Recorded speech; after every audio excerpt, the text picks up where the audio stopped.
এ যেন প্রকৃতি এক মায়া জাল বিছিয়ে রেখেছে। এমন চোখ জুড়ানো, মন ভরানো প্রকৃতির কাছে মনটা বারবার ছুটে আসতে চায়। তাই তো বরাবরের মতো আজকেও চলে এসেছি নতুন একটা ভিডিও নিয়ে। এই জায়গাটি নতুন কাপল এবং ছোট বাচ্চাদের জন্য দুর্দান্ত একটি জায়গা। আপনারা চাইলে এখানে খুব সহজে চলে আসতে পারবেন।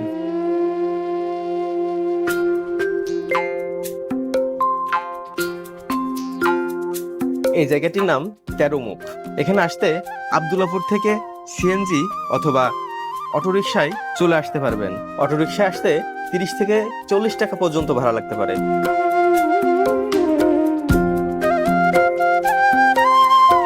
বন্ধুরা, আমি ১৩ মুখ নামক স্থানটিতে যাওয়ার জন্য রওনা হয়ে গেছি। এখানে যাওয়ার জন্য প্রথমে আমাকে একটি নদী পার হতে হলো। এ যেন মনের মধ্যে এক আনন্দ অনুভূতি হচ্ছে। নৌকা থেকে নামতেই নৌকার মাঝিকে তার পাওনা মিটিয়ে দিয়ে আবারও রওনা হলাম। এবার উঠেছিলাম একটি অটো গাড়িতে। অটো গাড়িতে গ্রামগঞ্জের আঁকাবাঁকা রাস্তা দিয়ে যাওয়ার সময় চোখে পড়ল বিভিন্ন ধরনের মনোমুগ্ধকর দৃশ্য। এ যেন কবির রং তুলিতে আঁকা বাংলাদেশের একখণ্ড ছবি।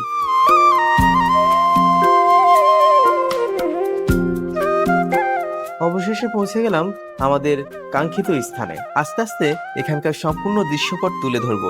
আপনারা এই সম্পূর্ণ ভিডিওটি দেখলে এখানে প্রথমবারের মতো আসলেও কোনো সমস্যার সম্মুখীন হবেন না। তো চলুন এক এক করে সম্পূর্ণ জায়গাটি ঘুরে দেখা যাক।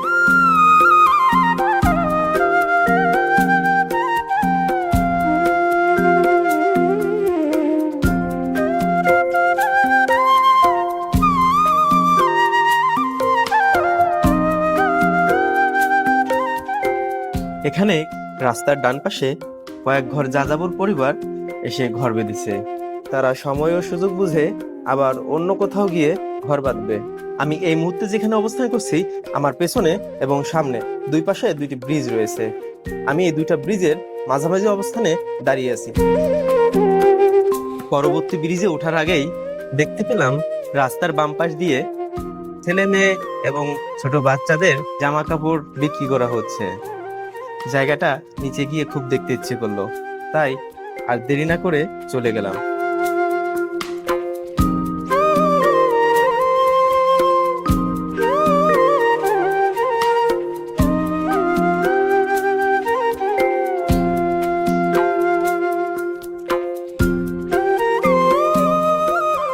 এমন পরিবেশে যদি মেলা হয় তাহলে কার না যেতে মন চায়। এমন জায়গা দেখে আমার মনে হচ্ছে আপনাদের এখানে চলে আসতে ইচ্ছে করছে।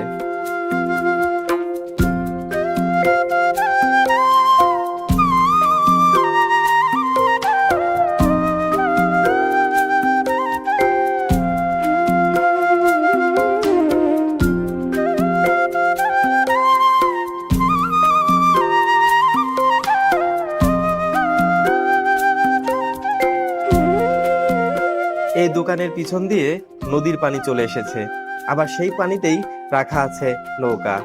কথাটা ভাবতেই শরীরে শিহরণ খেলে যায়।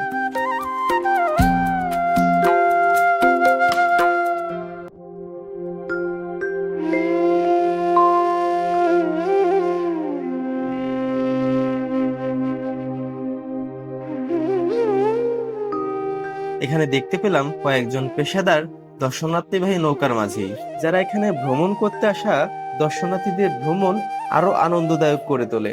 আমি তাদের সঙ্গে বেশ কিছুক্ষণ কথা বললাম। তাদের কাছে জিজ্ঞাসা করলাম নৌকায় ঘোরানোর জন্য কত টাকা কিভাবে নিয়ে থাকেন। লোকগুলো জানালো তারা ঘন্টা প্রতি ২৫০ থেকে ৩০০ টাকা নিয়ে থাকেন। আমি তাদেরকে বললাম ঘন্টা প্রতি ২০০ টাকা করে দিব। কত 200 টাকা করে রাখা যাবে? কিন্তু তারা রাজি হলেন না। 3টা থেকে 7টা পর্যন্ত। লোকগুলো এখানে 3টা থেকে 7টা পর্যন্ত থাকেন। তারা আরো জানালেন প্রতি শুক্রবারে এখানে প্রচুর পরিমাণে লোক আসেন। লোকজন কেমন আসে এখানে? শুক্রবারে বেশি আসে। আমি তাদের কাছ থেকে বিদায় নিয়ে আবার সামনের দিকে রওনা হলাম।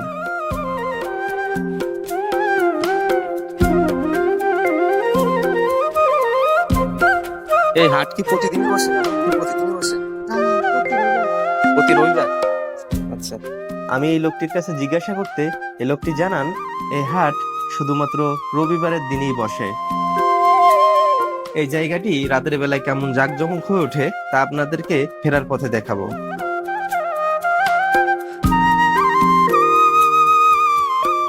আর এখানে বিট পুলিশিং অফিস থাকায় জায়গাটি সম্পূর্ণ নিরাপদ ও ঝুঁকিমুক্ত। এই জায়গাটিতে সবসময় পুলিশের টহল থাকে। এখন দেখাতে নিয়ে যাব ছোট বাচ্চাদের মজার রাজ্যে। এখানে যেতে ব্রিজে ওঠার ঠিক আগ মুহূর্তে ডান পাশের এ রাস্তা ধরে সামনে একটু এগিয়ে গেলেই কাঙ্ক্ষিত জায়গাটি।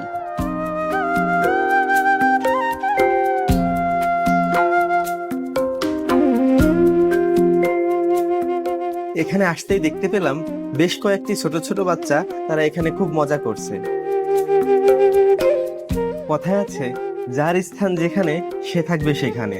একটা সময় আমরা যারা বড়রা ছিলাম আমাদের স্থানও এখানেই ছিল। আজ সময়ের পরিবর্তনে আমাদের জায়গার পরিবর্তন ঘটেছে। এখানে ছোটদের জন্য রয়েছে বিভিন্ন ধরনের নাগরদোলা, আর প্রত্যেকটা নাগরদোলা রঙিন বাতিতে সাজসজ্জিত হয়ে আছে। আপনাদের পরিবারে যদি ছোট্ট বাচ্চা থেকে থাকে তাহলে সপরিবারে এখানে চলে আসতে পারেন। এই জায়গাটি হতে পারে স্বল্প খরচে মনোরঞ্জনদায়ক একটি জায়গা। এখানে কি কি নাগরদোলা আছে চলুন আপনাদেরকে ঘুরিয়ে দেখাই।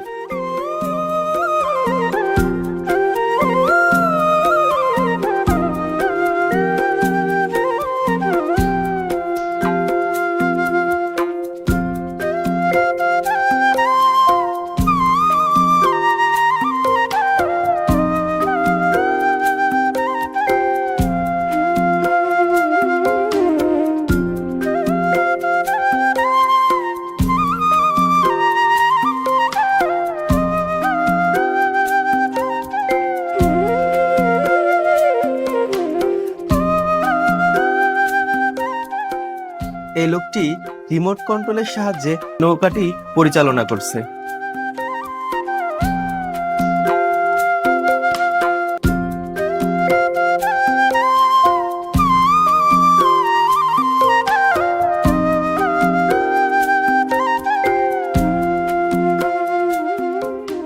নাগরদোলাগুলো দেখতে কি চমৎকার! এ যেন আকাশের সমস্ত তারা এসে এখানে ভিড় জমিয়েছে। চলুন এবার সামনের দিকে যাওয়া যাক।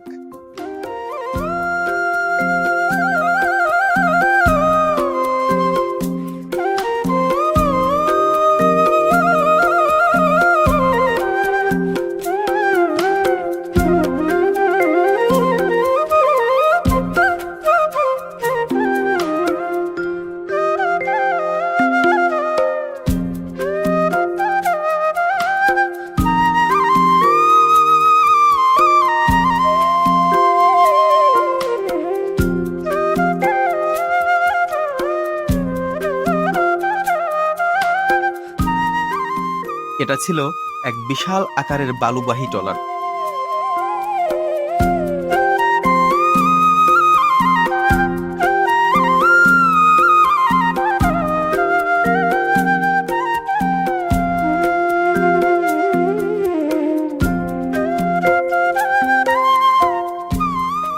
আমি এই মুহূর্তে ব্রিজের মাঝামাঝি অবস্থানে আছি।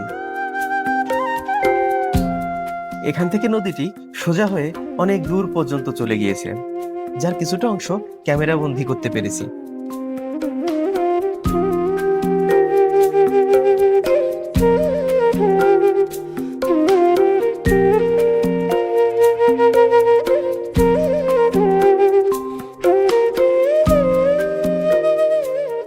ব্রিজটা পার হয়ে ব্রিজের অপর পাশে আসতেই চোখে পড়ল একটি রেস্টুরেন্ট। রেস্টুরেন্টের নামটি ছিল সায়েদিপ রেস্টুরেন্ট অ্যান্ড ক্যাফে। এটা রেস্টুরেন্টের সামনের অংশ। এবার রেস্টুরেন্টটি থেকে বের হয়ে সামনে কয়েক কদম এগোলেই ডান পাশে আরেকটি রাস্তা চলে গেছে। এই রাস্তাটি ধরে সামনে কিছুক্ষণ এগোতেই দূর থেকে দেখতে পেলাম এখানেও বাচ্চাদের জন্য বিভিন্ন ধরনের নাগরদোলা রয়েছে। এই জায়গাটি নতুন কাপলদের জন্য অসম্ভব একটি সুন্দর জায়গা।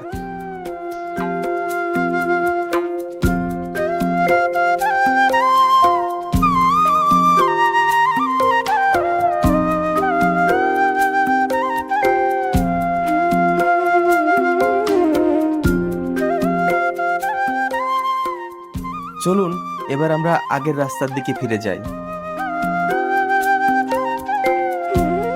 এখানে রয়েছে ছোট বড় শত শত রেস্টুরেন্ট।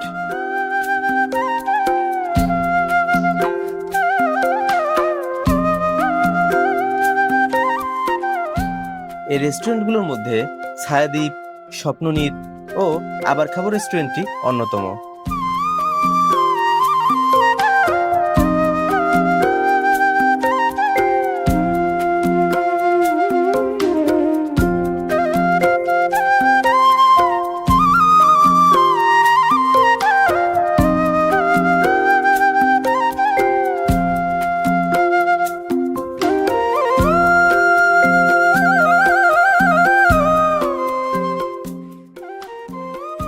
চলুন আমরা এই রেস্টুরেন্টটির ভিতরের দিকটা দেখে আসি।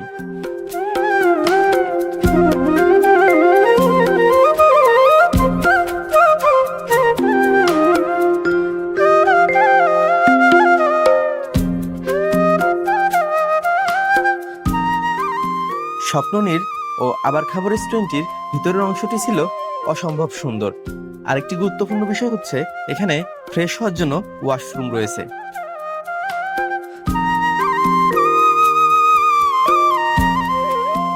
যারা বাইরের পরিবেশটা উপভোগ করতে চান তাদের জন্য রেখে দেওয়া হয়েছে বেশ কয়েকটি চেয়ার। অনেকক্ষণ ঘোরাঘুরির পর অবশেষে আমিও কিছু খেয়ে নিলাম। এরপর চলে যাব স্বপ্নের মতো একটি জায়গাতে।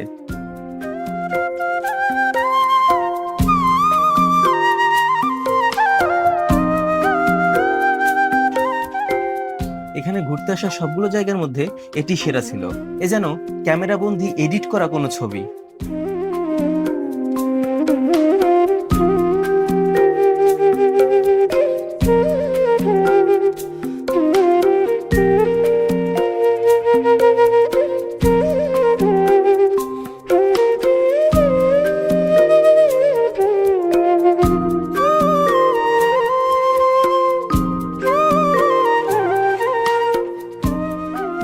এই জায়গাটি আপনাদের কাছে কেমন লেগেছে অবশ্যই কমেন্টের মাধ্যমে জানিয়ে যাবেন।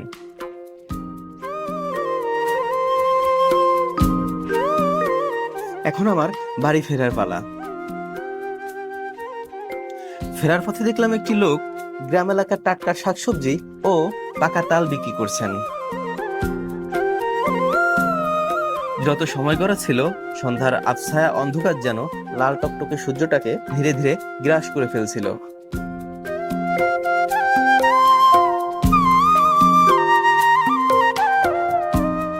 যতই সন্ধ্যা হচ্ছে লোকজনের পরিমাণ যেন ততই বেড়েই চলেছে, আর একই সঙ্গে বেড়ে চলেছে প্রাকৃতিক সৌন্দর্য। সন্ধ্যার এই আবছায়া অন্ধকারে দিনের বেলা দেখা সেই মেলাটি স্বচ্ছ কাচের আয়নার মতো ঝকঝক করছে।